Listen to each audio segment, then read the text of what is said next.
appreciate my co-speakers. This last message right now was very wonderful, and I really appreciated it. And I'm happy it came a lot from the spiritual perspective, because I'm going to be going really objective. And I'll first of all make you guys understand that I'm not a motivational speaker, and I'm not here to motivate or raise up your morale and all that. I'm just here to speak a lot of facts, which might make me have a lot of enemies after this program, but I'll try to sleep well at night still. So I'm going to be talking about drug and addiction. I'm actually a clinical psychologist and a mental health activist and a humanitarian as well. So I'm very, very qualified to discuss this topic, and I've worked, especially during my years of study, my MA degree too, worked with a lot of mental health institutions and all that. So basically, I'm going to be talking about drugs and addiction. What is drugs and addiction? I know when people hear this, most of us will just think, okay, drugs and addiction is just basically when we take cocaine, codeine, and some of all those substances. I'm sure we are all aware of all these substances because we are all young and we've heard of it before. And I can see a couple of people smiling. They just recently banned codeine, last. But I'll explain to you why all those things will never work as we go on. So let's just quickly start and get to understand this subject very well. Okay. Firstly, what is drug and addiction? Okay. Sorry, let me just... Okay, good. What is drugs? Drugs is not only a medication, actually, or any substance that you take in as a form of through digestion. Drugs is actually a psychoactive substance. I'll still go to explaining to you what drug is. Actually, based on the subject of this topic, alcohol also falls under the classification of drugs because alcohol is a psychoactive substance. I'll explain to you why. What is a psychoactive substance? A psychoactive substance is any chemical substance. I would like you guys to leave your questions so we'll be able to discuss about it after probably during the sessions. A psychoactive substance is a chemical substance that affects the brain, that changes the functioning of the brain. How is that? For example, people are not aware of this, that the way you are now, sitting down, looking at me, smiling, laughing, happy, there are chemicals responsible for all those activities in your brain. When you are very angry, there's a chemical responsible. When you are sad, there's a chemical transaction basically functioning that is making you feel that way. If you notice, when some cases get very severe and extreme, you use medication. You'll be wondering, can medication stop mental problem? Yes, some people use medication to annihilate some symptoms of mental problem. So everything that happens to you in your life is motivated and is as a result of brain activity. Brain activity is where, that's your neurology, that's the brain box of your life. That is where all the chemicals are located and function. Basically the nervous system, but I'm focusing on brain activity. So psychoactive substance is any substance whatsoever that can interfere with this brain activity and play with it, joke around with it, mess around with it. That is what any psychoactive substance is.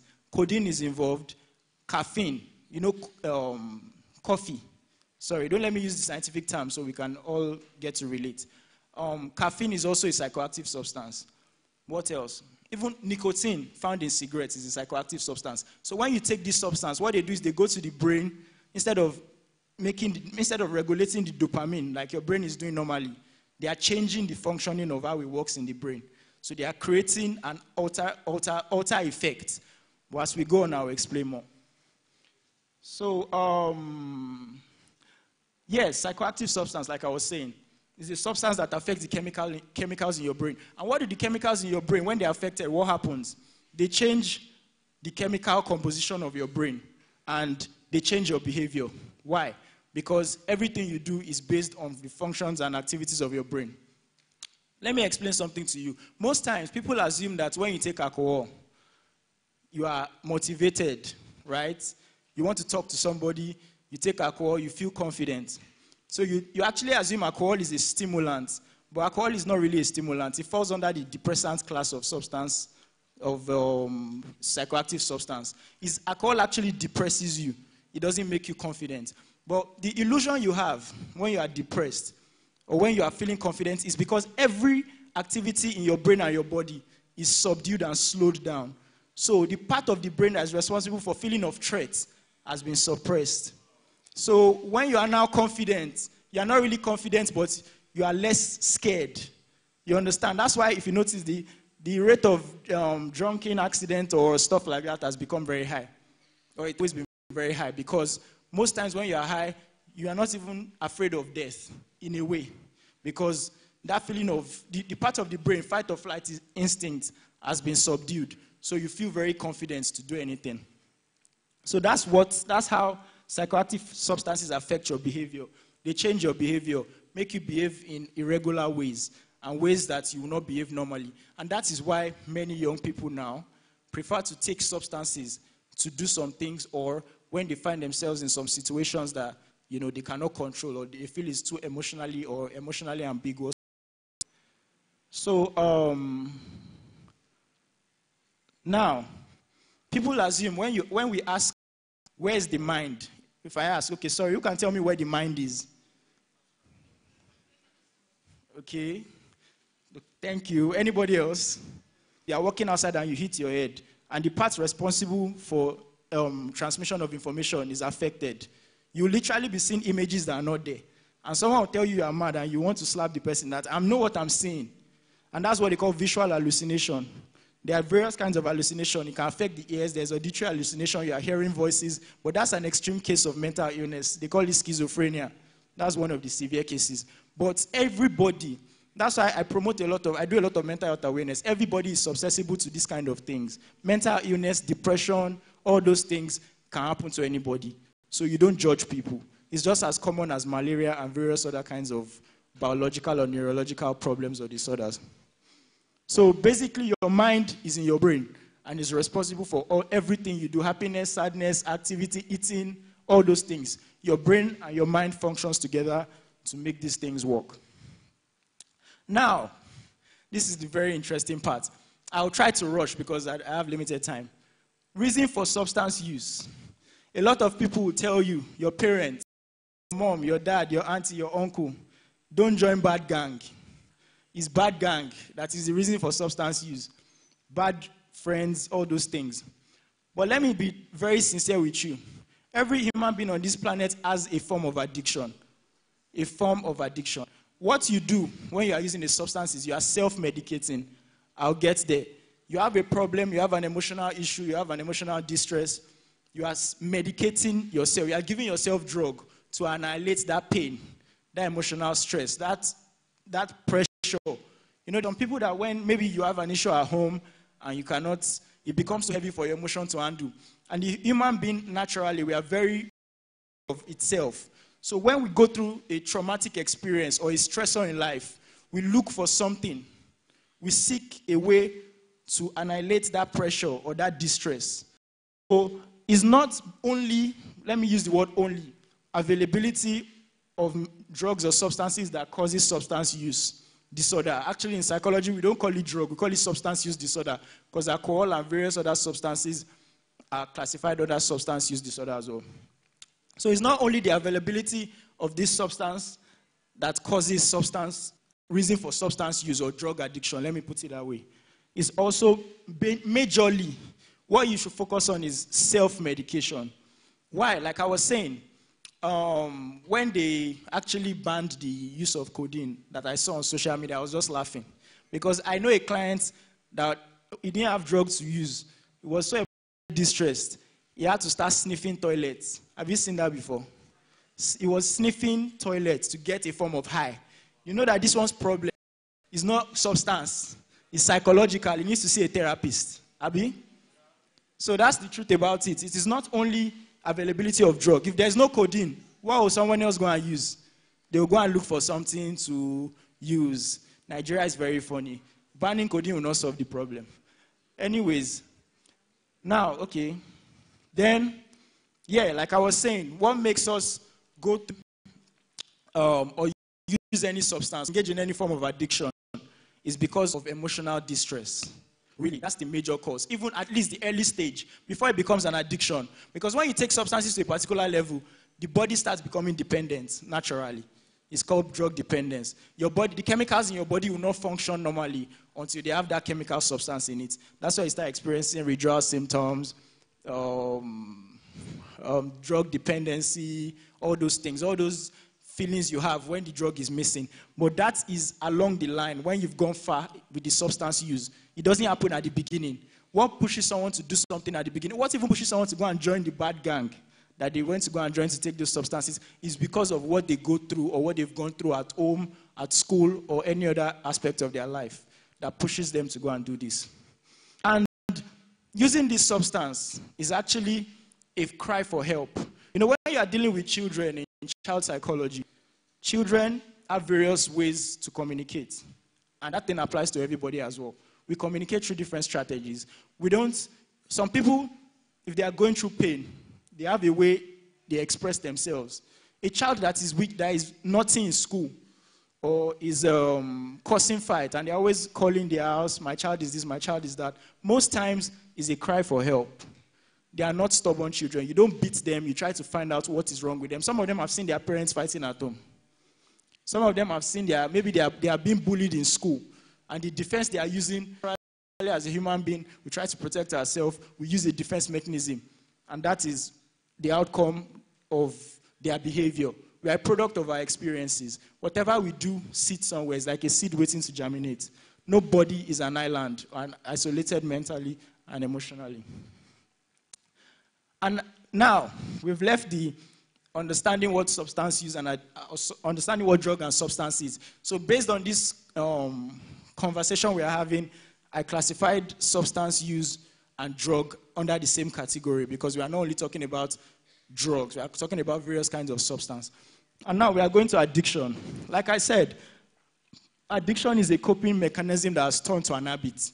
Let me put it that way because I don't want to give all those concrete definitions that will be difficult for us to understand. Addiction is a coping mechanism that's turned to an habit. And now, based on this, we will now understand that there are various kinds of addictions. Masturbation is a kind of coping mechanism. Pornography is a kind of coping mechanism. Alcohol is a kind of coping mechanism. Being a workaholic is a kind of coping mechanism, but it's a positive one. It's the truth. Something happened to you, you are upset, you are sad, you are down.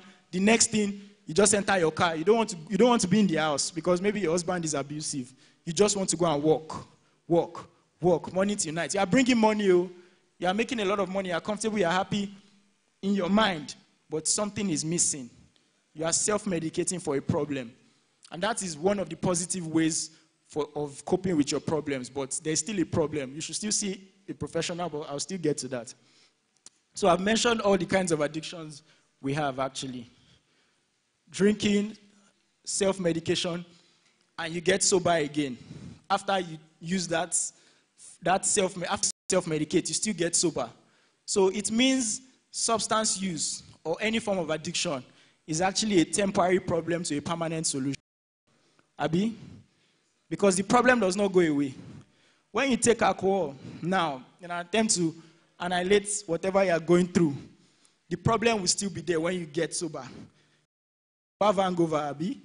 When you come back the next day, the problem has not gone. That your beating wife or your abusive husband is still there waiting for you to get high. And what now happens when you take those substances is you compound the problem. Because you are leaving your biology and your neurology susceptible to various kinds of issues and disease. And what happens is when you are on most of those substances, you engage in behaviors that will cause for you. So that is why it is one of the wrongest ways to cope with your problems. I'll still get to that. Okay. Addiction is a temporary solution to a permanent problem. It will not take it away. It won't take any of the problems away. What it does, that's why even in the psychology field, we always have a lot of debates with psychiatry. Because what those medications do is like what substances do. They annihilate the symptom, but they don't take the problem away. Most times, if you want to deal with the problem, you have to go to the roots. I had a client once.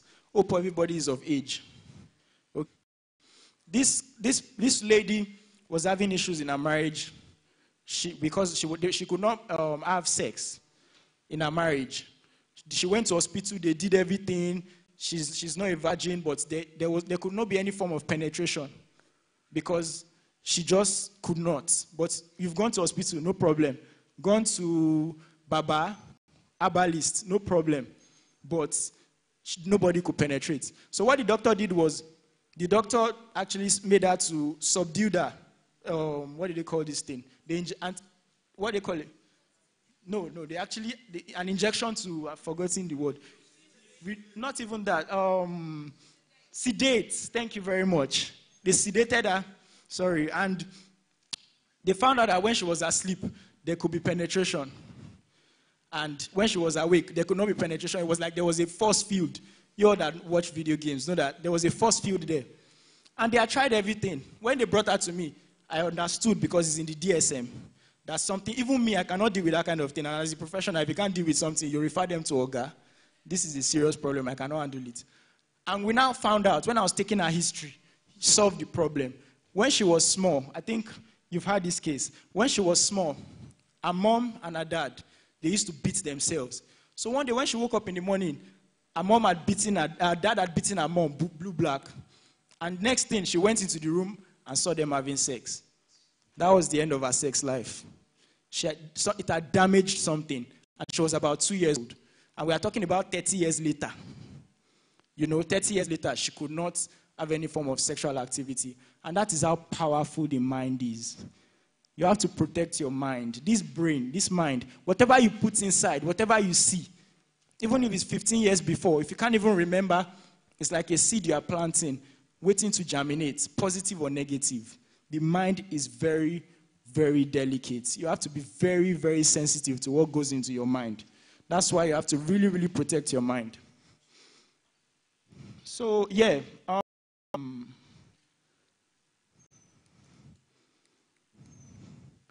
Temporary solution to a permanent problem. Yeah. I think I've gone very, very far. Yes, you get sober again. And, okay. It's not following the order.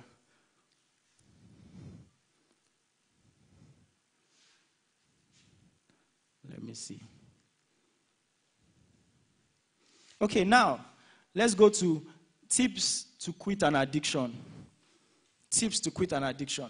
Although it's not that easy, especially once it has become an habit. I will not lie to you. You have to seek professional help. When it becomes I'll give you the criteria to understand when it becomes a case that you have to seek professional help. But tips to deal with any form of addiction. The first tip is change your style. Change your coping mechanism.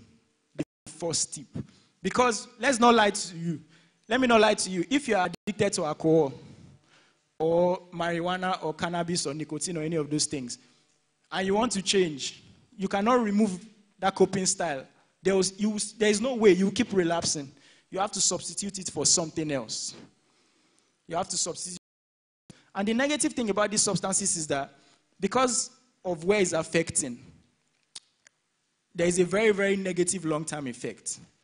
And people don't understand that as human beings, we are very diverse in creation. Like, we are different. There was this patient I was dealing with in neuropsychiatric hospital at Abeokuta. He was taking marijuana, substance use cannabis, and his friends introduced him to it. But marijuana is a kind of hallucinogen. It has hallucinogenic effects. So it triggers hallucinations and sometimes paranoia, all those things. And this person ended up he stabbed his wife with a broken cup on multiple occasions because he felt his wife was trying to poison him. And when I was talking to him, he said, taking this substance, nothing has happened to most of his friends. But him, he has a problem. Why? When we now did some sort of assessment, I think my time is up. When they now did some sort of assessment, we found out that he had recessive, they call it paranoid personality disorder. So that kind of person, cannabis is not for him. He can take alcohol, he can take any other substance, but if he takes that particular substance, it triggers something that is going to ruin his life. That's why you have to be very individualistic. Don't do things because people are doing it. Understand yourself. You understand? And tips to quit an addiction: change your coping style. Substitute it for something. It's very difficult. You are using a particular kind of substance and it's becoming something that is ruining your life. Try to stop, and as you substitute it with something positive. Wow, I think my time is up. Negative coping styles. Coping styles that ruin your life kill you directly or indirectly. Coping mechanisms and styles that has a potential of ruining your life. Like when you take alcohol, for example, there's a high probability you engage in a car crash if you are driving. And the indirect side effect, long-term effects, emotional problem, alcohol actually after makes you more depressed because of the residue chemicals that are still left in your brain when you use it. Then you have to switch it to a positive coping style. Examples of positive coping strategies is a good example. It's hope-based and scientific-based, but it works based on scientific researches that have been done all over the world. Then exercise, physical exercise. Physical and mental exercise helps. If you're using a substance and you find out that it's weighing you down too much, just try to substitute it for any time you feel that effect. Engage in a form of exercising activity, because there are some chemicals that are activated in your brain when you exercise that kind of positively stimulates you. So that's a positive way of coping with substance addiction. Mindfulness, you have to do a lot of meditation. Meditation, consciously meditate, talk to yourself. Self-awareness is very important. Emotional intelligence, but that's a topic for another day. And seek professional assistance when you fall under these criteria. If you cannot do it on your own, if you are experiencing withdrawal symptoms, if you have tried most or all the positive strategies and nothing seems to work, most times when you get so long with substance or any kind of addiction, like all the ones I give example of, if it has become lingering for a long time, most times you have to seek professional assistance. There are many people that you can contact that can help you. Thank you very much for listening. And I hope I don't have enemies after this program. And you can follow me on my YouTube channel and Instagram and send me messages to ask questions. I'll be more than willing to supply you with the information and answers. Thank you very much for that enlightening and eye-opening session. A round of applause for him again.